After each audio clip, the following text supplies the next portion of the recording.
Is this fair? Is this a fair game? Get y'all the views real quick. Y'all tell me, is this fair game right here? First trillionaire. While people are struggling to pay their rents, people are struggling to keep up with inflation. People are struggling to keep up with inflation.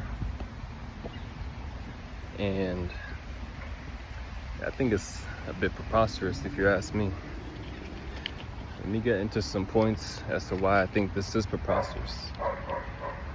Elon became the first trillionaire after launching his IPO for SpaceX. And what does this mean for the rest of us, guys? I mean, it ain't gonna change our lives really, but you know, with this new IPO, SpaceX, I mean, this gives him leverage to operate and do whatever he really wants with greater power than he had before even.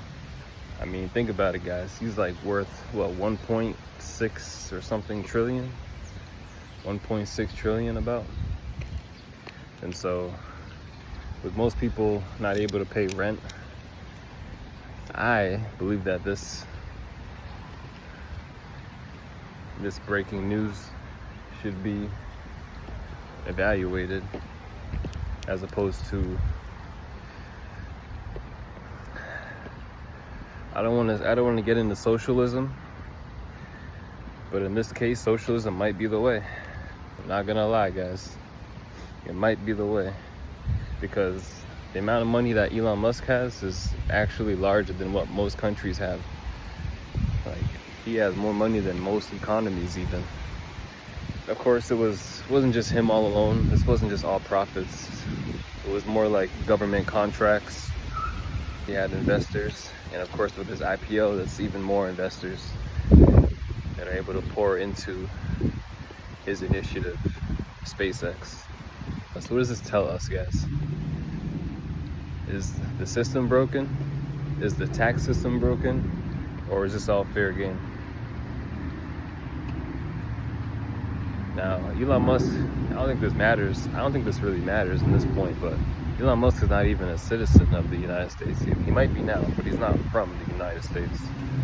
And so, he's essentially an immigrant who just came over here and was able to build wealth for himself using government contracts via a lot of his business initiatives, which are great, of course. No one's going to question Elon Musk's business acumen, of course. But at what point is it too much? At what point do we say, okay, we have many people struggling to make base rent. Meanwhile, we have someone who is in our country who can spend about $1 million a day, and it'll take him more than 2,000 years to finish his account. Doesn't seem like a just setup for me, you know. Now, this makes me want to lean towards socialism, although I wouldn't call myself or consider myself a socialist. But if socialism will fix the problem that we have at hand, as opposed to individuals not being able to afford rent, pay for basic living needs such as food, of course shelter, as we just discussed, and we'll say clothing on top of that, then socialism might be the way. Socialism might be the way, guys. It just might be. Because Elon Musk is a powerful person with his companies and him being involved in government. He's not on Donald Trump's cabinet or administration anymore. But Elon Musk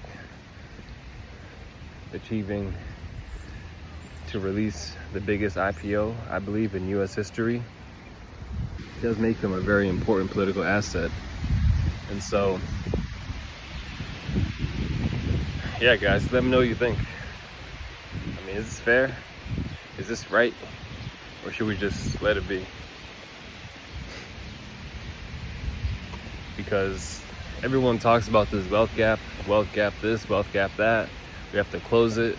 People mention the statistics all the time, but it doesn't seem like anyone's doing anything about it, really. I mean, we allow for things to go on that we condemn as unjust and unfair. Meanwhile, things persist to happen as they do, and nobody seems to want to stop it, you know?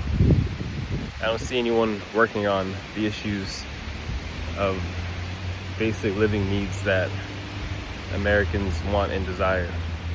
And so this is a great reason why many people are leaving, you know?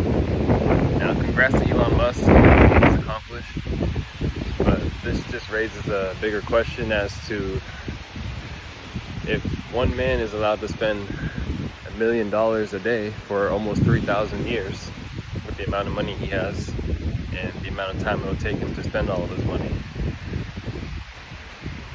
Why is it that most Americans, I believe it's about 60%, are living paycheck to paycheck, and another percentage are even under that,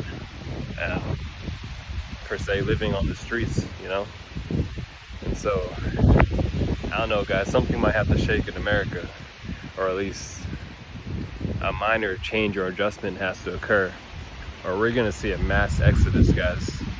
Like, a mass exodus is coming, like, no matter what.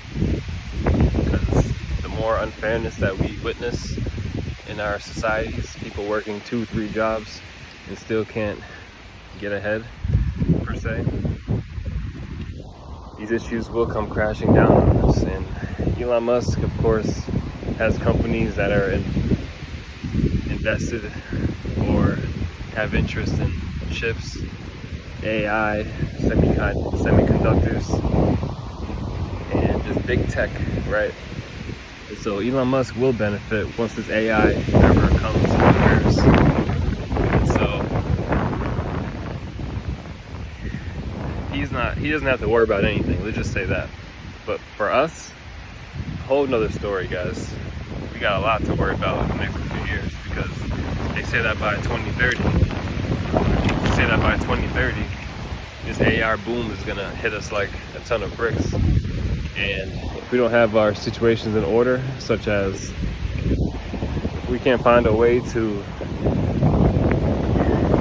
make a living, a comfortable living, where we can provide food, water, and shelter for ourselves without having to bust our ass and work 2-3 jobs, then it seems like we're gonna have a state of emergency when it comes to basic living. Because with AI coming in, and allegedly we'll be losing our jobs,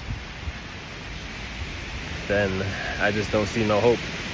And we're gonna see more and more people exiting America and finding other ways to live more comfortably, more slower, and where the cost just makes sense, you know, to a point where people can stretch it out long term and pretty much make a comfortable living and focus on living their lives, as opposed to going to work and worrying about bills and expenses and how we're gonna make rent, you know, because that's the majority of our worries, I believe.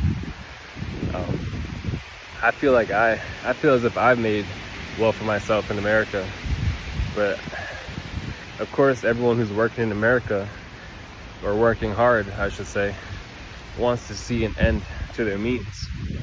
We don't want to have to work hard forever, you know, but with our economy the way it is and inflation going up, then when is the end, guys? When is the end? I just want to share some ideas with you guys on how this IPO will affect us in the next few years and what it means for us long term. Because yes, congrats to the man, but what about the rest of us? It's your boy Wealth with Marvin. I'll be coming back with y'all with more topics like this. Hope to talk to y'all soon. One.